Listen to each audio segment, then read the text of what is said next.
This is Brianna with journal number 1 for EDAD 16. After reviewing the learning objectives and the standards, I feel this course applies to my role as a future administrator by teaching me how to give the best professional development and how techniques to coaching my staff to be the best that they can be and meet the needs of all their students. As administrators, our focus is on the instruction on our side that our students receive, and we need to be the leaders on improving that instruction. Through professional development and coaching, we can improve the instruction techniques of our teachers, and which leads to better instruction for our students. The thing I'm very excited about getting out of this course is learning different ways to do coaching.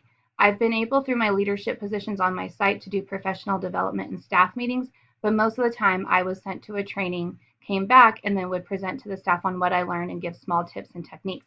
It'll be interesting to learn it from an administrator's point of view when I'm responsible for all instruction of teachers and implementing professional development, and especially the one-on-one coaching and evaluative techniques that the course will give me.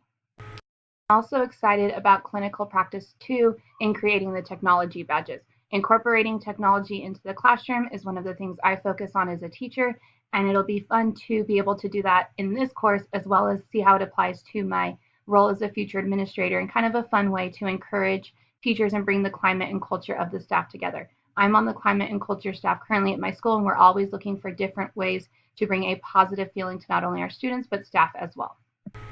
I feel one of the techniques that could have been improved for me when it came to improving my instruction was giving me time for self-reflection.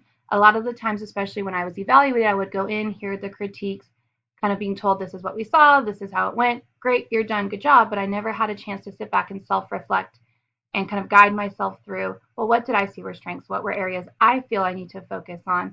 And then also data collection and looking at what does the data support my own personal self-reflection, or is it showing something else? And then again, being able to reflect on the new findings from using data as well.